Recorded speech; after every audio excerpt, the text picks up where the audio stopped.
শহরের ভিড়ভাট্টায় আজকাল যেন খুব ক্লান্ত লাগে। সারাক্ষণ গাড়ি ঘোড়ার কান ফাটানো আওয়াজ, লোকজন, হইচই, ধুলো ধোঁয়া।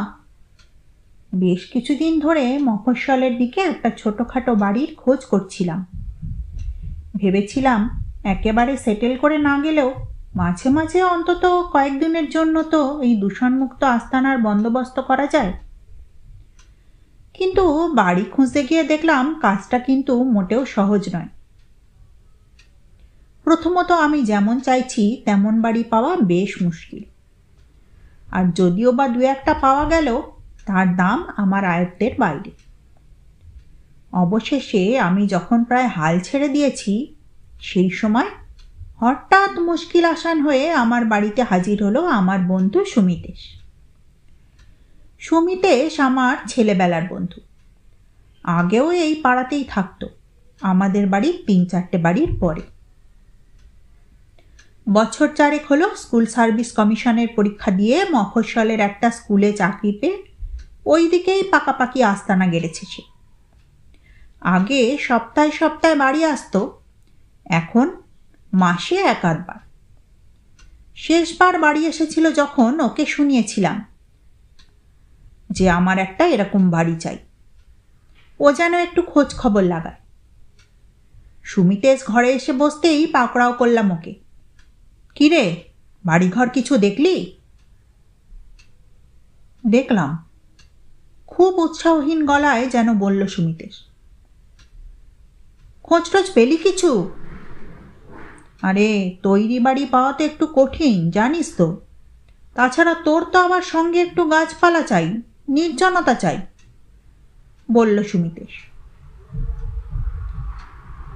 আমি বলি, তাহলে কি হবে না বলছিস? জমি যদি কিনতে চাস হতে পারে। আমি বলি, না না, অত দূরে জমি কিনে বাড়ি করার সময় আমার নেই। তাছাড়া 2-1 দিনের জন্য গিয়েই তো শুধু থাকতে চাই মাঝে মাঝে। সুমিতেশ বলে, তার জন্য তো আমার বাড়ি রয়েছে। আমি বলি, ধুস, ওভাবে হয় না। হয় না? তাহলে ঝাউতলার ভুতুরে বাড়িটাই কিনে ফেলগে যা। আমার প্রিয় শ্রোতা বন্ধুরা, গল্প কথার ঝুলিতে আজকে আমি আপনাদের শোনাচ্ছি ভৌতিক গল্প নতুন বাড়ি। লিখেছেন জয়দীপ চক্রবর্তী। আমি অবাক হয়ে জিজ্ঞাসা করলাম, ঝাউতলার ভুতুরে বাড়িটা মানে? সুমিতেশ বলে, আরে আমার বাড়িটা যে অঞ্চলে তার থেকে 2 কিলোমিটারের মতো এগোলেই ঝাউতলা। এলাকাটা বেশ ফাঁকা ফাঁকা, দেদার গাছপালা, বাগান আগান আছে। একটা মস্ত ঝিল আছে পানায় বোঝা। ওখানেই এক প্রান্তে একটা 2 কামরার একতলা বাড়ি আছে, বুঝলি। বাড়ির সামনে কিছুটা ঘাসে ঢাকা উঠোন, পাশে ছোট্ট একটা বাগান। পাঁচিলে ঘেরা বাড়িটা কিন্তু দেখতেও সুন্দর, যেন একটা বন বাংলো। ফ্যান্টাস্টিক! সুমিতেশের কথা শেষ হবার আগেই আমি বলে উঠলাম। সুমিতেশ চিন্তিত মুখে বলে, না রে, মুশকিল আছে, বাড়িটার বদনাম আছে, বুঝলি। কাজেই মালিক বিক্রি করতে চাইলেও বাড়িটা কেনার জন্য কোনো খরিদ্দার পাওয়া যাচ্ছে না। আমি বেশ উৎসাহিত হয়ে জিজ্ঞাসা করি, কিরকম বদনাম? বাড়িটা ভুতুড়ে। আমি হেসে উঠে বলি, ও তার মানে বাড়ির সঙ্গে ভূত ফ্রি। সুমিতেশ বলে, দেখ, ব্যাপারটা কিন্তু অত হালকাভাবে নেবার মতন নয়। নিশ্চয়ই কিছু একটা ব্যাপার আছে, না হলে খরিদ্দার কেন পাওয়া যাচ্ছে না? আমি দমবার পাত্র নয়, হাসতে হাসতে বললাম, জানিসই তো, সেই ছোটবেলা থেকে ভূত ভগবান কোনো কিছুতেই আমার বিশ্বাস টিশ্বাস নেই। অতএব চলো বাড়ির মালিককে যথাশীঘ্র পাকড়াও করি। বাড়িটা কিন্তু সত্যি গোলমেলে, একবারের জায়গায় কিন্তু 5 বার ভেবে সিদ্ধান্ত নে জিতু। সুমিতেশ শেষ চেষ্টা করলো আমাকে আটকাতে। আমি হেসে বললাম, ভাবা আমার হয়ে গেছে। শুনেই মনে হচ্ছে বাড়িটা আমাকে ডাকছে। বাড়িটা আমার মনে ধরবে। তাছাড়া বেয়াড়া বদনামের কারণে বাড়িটা নিশ্চয়ই জলের দরে পেয়ে যাব আমি। সুমিতেশ মাথা নাড়ল, বলল, চিরকালটা তুই সেই গোয়ার গোবিন্দই থেকে গেলি, তোকে বুঝিয়ে কোনো লাভ নেই। চল তাহলে সামনের রোববারই অবিনাশবাবুর সঙ্গে কথা বলে আসি দুজনে। অবিনাশবাবুটি আবার কি? আরে ওই বাড়ির মালিক, আমার পরিচিত, আমার বাড়ির কাছাকাছিই থাকেন। অফিসে সপ্তাহখানেকের ছুটি নিয়ে আজই সবে এসেছি আমার নতুন বাড়িতে। যাই হোক, অবিনাশবাবুর সঙ্গে কথা বলার পরে অফিসে সপ্তাহখানেকের ছুটি নিয়ে আজই সবে এসেছি আমার নতুন বাড়িতে। অবশ্য এক্ষুনি হয়তো এটা আমার বাড়ি বলাটা ঠিক হলো না। অবিনাশবাবু মাসখানেকের জন্য বাড়িটা ভাড়া দিয়েছেন আমাকে, আর শর্ত দিয়েছেন যে 1 মাস কোনো অসুবিধা যদি আমি বোধ না করি, নির্বিঘ্নেই বাড়িতে যদি আমি কাটাতে পারি, তবেই বাড়িটা তিনি আমাকে বিক্রি করবেন। ভদ্রলোকের কথা শুনে খুব মজা লাগছিল আমার। 21 শতাব্দীর একজন মধ্যবয়স্ক মানুষের যে এমন তীব্র ভূতের ভয় থাকতে পারে তা তাকে না দেখলে আমি বিশ্বাসই করতে পারতাম না। আমি ওনাকে প্রাণপণ বোঝালাম যে ভূতটুতের ব্যাপারে আমার দুশ্চিন্তা বিশেষ নেই। তাছাড়া বাড়িটা সব জেনে শুনেই আমি কিনতে চাইছি, তখন রিস্ক সম্পূর্ণ আমার। অবিনাশবাবুর তবুও সেই এক কথা, আপনি সুমিতেশের বন্ধু, আপনাকে ঠকাতে পারবো না। মিসেস গোস্বামীর কাছ থেকে এই বাড়িটা কেনার পর আমি নিজেই এই বাড়িতে 3 রাত্রি টিকতে পারিনি। তখন শুধু শুধু এতগুলো টাকা হাত পেতে নিয়ে আপনাকে বিপদের মুখে ঠেলে দেবার ইচ্ছা আমার নেই। অগত্যা ভাড়াই নিতে হলো। বাড়িতে ঢুকে তো আমার মন প্রাণ জুড়িয়ে গেছে। ছবির মতো বাড়ি, ঠিক যেমনটি আমি চেয়েছিলাম। বাড়ির আসবাবপত্র, ঘর গেরস্তালির জিনিসপত্র বেশ শৌখিন আর রুচিশীল। সমস্তই বাড়ির আগের মালিকের। এই সমস্ত কিছু সমেতই বাড়িটা কিনেছিলেন অবিনাশবাবু। ঠিকঠাক শক্তপোক্ত লোক পেলে এইভাবেই তিনি বাড়িটা বিক্রি করতে চান। এখন বাড়িটা ঝেড়ে মুছে পরিষ্কার পরিচ্ছন্ন করে রাখার একজন লোকও আছে। সে আপাতত আমার বাজার হাট, রান্নাবান্না সব করে দেবে ঠিক করা হয়েছে। অবশ্য সন্ধ্যের পর এক মুহূর্ত সে এখানে থাকতে চায় না। আমাকে দিয়ে বারবার সেই কথা কবুল করিয়ে নিয়েছে। সেই মতো বিকেল বিকেল রাতের রান্না সেরে ফেলে সে শর্ট কান দিল। আমিও একটু এদিক সেদিক ঘুরে সন্ধ্যের পর ঢুকে পড়লাম বাড়ির মধ্যে। সকাল সকাল খাওয়া সেরে অন্য দিনের থেকে একটু তাড়াতাড়ি শুয়ে পড়লাম আজ। সত্যি বলতে কি, প্রথম রাতটা বেশ নির্বিঘ্নে আর আরামে কেটে গেল। রাতে একবার ঘুম ভেঙেছিল, সেই সময় মনে হয়েছিল বটে যে পাশের ঘরে পায়ে হাওয়াই চপ্পল পরে কে যেন ভারী অস্থিরভাবে পায়চারি করছে, এ প্রান্ত থেকে ও প্রান্ত। তবে আমি ব্যাপারটায় তেমন আমল দিইনি। ফাঁকা বাড়ি, বিভিন্ন কারণে এমন নানা শব্দ হতেই পারে। আর এও জানি যে আমরা অনেক সময় অতি সাধারণ শব্দকে ভুতুড়ে ব্যাপার স্যাপার ভেবে অহেতুক ভয় পাই। অতএব নিশ্চিন্ত মনে পাশ ফিরে আবার শুয়ে পড়লাম।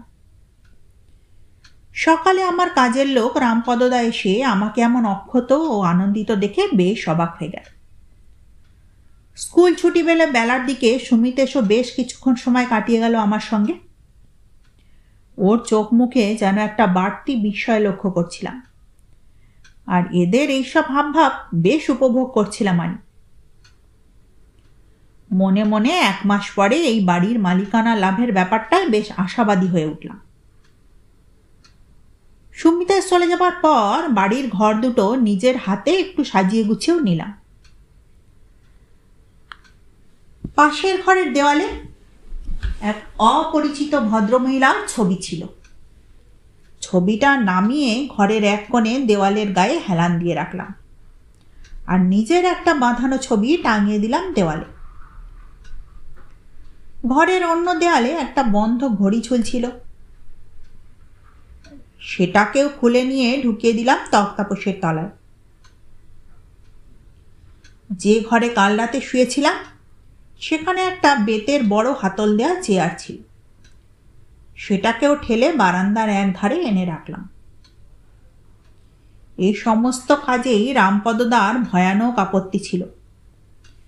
আমার কাণ্ড কারখানা দেখে ভয় বিস্ফোরিত চোখে সে বারবার বলল, কি দরকার বাবু এসব জিনিসপত্র অযথা নাড়াচাড়া করার? আর কিছু অবশ্য সে বলেনি, আর আমিও ওর কথায় কান দিইনি। যদিও পরে বুঝলাম যে ওর কথা শুনলেই বোধহয় বুদ্ধিমানের মতো কাজ করা হতো। রাতে খাওয়া দাওয়ার পর একটা বই নিয়ে বসলাম। বইটা পড়তে পড়তে চোখে ঘুম জড়িয়ে এলো। হাত ঘড়িতে রাত তখন প্রায় 11:30। সবে আলো নিভিয়ে বিছানায় শরীরটাকে লম্বা করেছি। হঠাৎ একটা ভয়ঙ্কর আওয়াজে ধড়মড় করে উঠে বসলাম বিছানার উপর। কি যেন একটা হুড়মুড় করে ভেঙে পড়লো পাশের ঘরে, আর তখনই দড়াম করে কি একটা ভারী জিনিস এসে আছড়ে পড়ল বারান্দার দিকের বন্ধ দরজার পাল্লার ওপর। তাড়াতাড়ি বিছানা থেকে নেমে হাত বাড়িয়ে সুইচ বোর্ডটার ওপরে সুইচগুলো অন্ধকারে হাতড়ে হাতড়ে অন করতে লাগল। কিন্তু একবার দুবার সুইচগুলো টিপে বুঝতে পারলাম যে কারেন্ট চলে গিয়েছে, আলো জ্বলবে না। মাথার বালিশের পাশে টর্চটা ভাগ্যিস রাখা ছিল। পাশের ঘরে পৌঁছে টর্চ জেলে হতভম্ব হয়ে গেলাম আমি। আজই দুপুরে দেওয়ালে টাঙানো আমার বাঁধানো ছবিটা মেঝের ওপরে পড়ে ভেঙে ছত্রখান। ছবিটা দেওয়াল থেকে মেঝের ওপর কিভাবে পড়ল? ভাবতে ভাবতেই টর্চের আলো ফেললাম দেওয়ালের ওপরে সেই জায়গাটায়। মুহূর্তের মধ্যে সারা শরীর জুড়ে একটা ঠান্ডা স্রোত বয়ে গেল আমার। সেই অপরিচিত মহিলার ছবিটা দেওয়ালে আবার ফিরে এসেছে, কিন্তু কিভাবে? এবং কি আশ্চর্য, উল্টো দিকের দেওয়ালে সেই পুরনো ঘড়িটাও যেন এক ম্যাজিকে ফিরে এসেছে। দুটোই তার নিজের জায়গায়। আমি মাথাটাকে যথাসম্ভব ঠান্ডা রেখে যুক্তি দিয়ে ব্যাপারটা বোঝার চেষ্টা করলাম, কিন্তু কোনো যুক্তিই যেন লাভসই হলো না। উল্টে জীবনেই প্রথমবার নিজের অজান্তে আশ্চর্য রকমের আতঙ্ক যেন ক্রমশ থাবা বসাতে শুরু করলো আমার মনের ওপর। সেই আতঙ্ক সঙ্গে নিয়েই কাঁপা কাঁপা হাতে একটা মোমবাতি জ্বালালাম আমি। মোমবাতির আলোয় এই ঘরটার আলো ছায়াতে আসবাব সব কিছু যেন অদ্ভুত গা ছমছমে লাগছে এখন। এরই মধ্যে বাইরের দরজার ওপর আবার আওয়াজ হলো ধাড়াম করে। আওয়াজটা এত জোরে যে মনে হলো দরজাটা বোধহয় এক্ষুনি ভেঙে পড়বে। দরজার কাছে পৌঁছে দরজা খুলে বাইরে কি ঘটছে তা দেখার ব্যাপারে ইতস্তত করতে লাগলাম আমি। আর তখনই বাইরে থেকে অতি সন্তর্পণে কে যেন দরজার ওপর টোকা মারতে শুরু করলো। টক টক টক টক। দরজার কড়া নাড়ার আওয়াজ শুনতে শুনতে স্থির হয়ে দাঁড়িয়ে রইলাম আমি। রাত তখন প্রায় 12টা। এত রাতে কে হতে পারে? আমাকে তো এখানে তেমন কেউ চেনে না, আর চিনলেও বা কি প্রয়োজন এই মধ্যরাতে? তবে কি সুমিতেশ? আবার দরজার ওপরে সেই আওয়াজ। হঠাৎ করে অদ্ভুত সম্ভাবনার কথা মাথায় এলো আমার। সুমিতেশই ইচ্ছা করে আমাকে ভয় দেখানোর চেষ্টা করছে না তো? পরক্ষণেই আমার মনে হলো, তাই বা যদি হয় তাহলে ঘরের ভেতরের ছবির ব্যাপারটা? ঘরের ভেতরে তো আমি ছাড়া আর কেউ নেই। মাথায় আমার কিচ্ছু ঢুকছে না। কেমন যেন একটু ঘোরের মধ্যে এগিয়ে গিয়েই দরজাটা খুলে দিলাম আমি। দরজা খুলতেই একটা দমকা হাওয়া যেন ধাক্কা মেরে সরিয়ে দিল আমাকে একধারে। তারপরেই ঘর থেকে বারান্দায় বের করে দেওয়া সেই বেতের চেয়ারটা খোলা দরজা দিয়ে উড়ে এসে দাঁড়াম করে পড়ল ঘরের মেঝের ওপর। আর তখনই অত্যন্ত ধীর পদক্ষেপে একজন অপরিচিত লোক খোলা দরজা দিয়ে ঘরের ভেতর ঢুকল। বিস্ময়ে আতঙ্কে বুক কেঁপে উঠল আমার। তবু গলাটাকে যথাসম্ভব স্বাভাবিক করার চেষ্টা করে আমি বললাম, কে আপনি? লোকটা আমার প্রশ্নের কোনো আমলই দিল না। নিঃশব্দে চেয়ারটাকে ঘরের মেঝে থেকে তুলে যত্ন করে সেটাকে সোজা করে পাতল ঘরের মধ্যে, ঠিক যেখানে ওটা আগে রাখা ছিল। তারপর পায়ের ওপর পা তুলে বেশ জুত করে বসলো চেয়ারটার উপর। মোমবাতির আলোয় লোকটার মুখটা স্পষ্ট বোঝা যাচ্ছে না। তাছাড়া কপাল পর্যন্ত ঢাকা টুপি পরে আছে লোকটা, আর এই রাতেও চোখে কালো চশমা। লোকটার দিকে তাকিয়ে গা শিরশির করে উঠল আমার। আমি আবার জিজ্ঞাসা করলাম, কে আপনি? আমার নাম সত্যব্রত গোস্বামী। খুব ঠান্ডা গলায় জবাব দিলেন ভদ্রলোক। কি চান আপনি এত রাতে? বলা নেই, কওয়া নেই, দুম করে ঢুকে পড়েছেন বাড়িতে। জানেন, ইচ্ছা করলে আমি আপনাকে পুলিশে দিতে পারি। অসহিষ্ণু গলায় বললাম আমি। সত্যব্রত গোস্বামী নামক লোকটি বলল, এ বাড়িটা আমার। আমি শখ করে তৈরি করেছিলাম নিজের মনের মতো করে। বাড়ির সমস্ত আসবাব আমার নিজের হাতে কেনা, নিজের হাতে গুছানো। আমি উত্তেজিত হয়ে বললাম, কিন্তু এ বাড়ি তো আমি অবিনাশবাবুর কাছ থেকে। জানি জানি, আমি চলে যাবার পর অভাবে পড়ে ছন্দা ওনার কাছে জলের দামে বাড়িটা বিক্রি করতে বাধ্য হয়েছিল। ছন্দা? সে কে? আমার স্ত্রী, যার ছবি দেয়াল থেকে নামিয়ে দিয়েছিলেন আপনি। কিন্তু আমাকে কিছু বলতে না দিয়ে বলে চলল লোকটা, জানি হয়তো কাজটা আমি ঠিক করছি না, তবু এই বাড়িতে অন্য কেউ থাকলে সহ্য করতে পারি না আমি।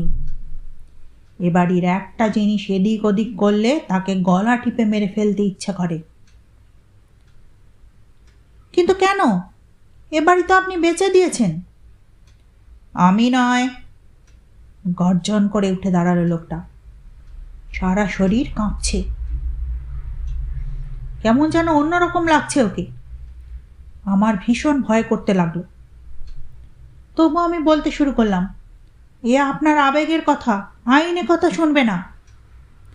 লোকটা বলল, আমি আইনের আওতার বাইরে, আইনের ঊর্ধ্বে কেউ নয়। আইন?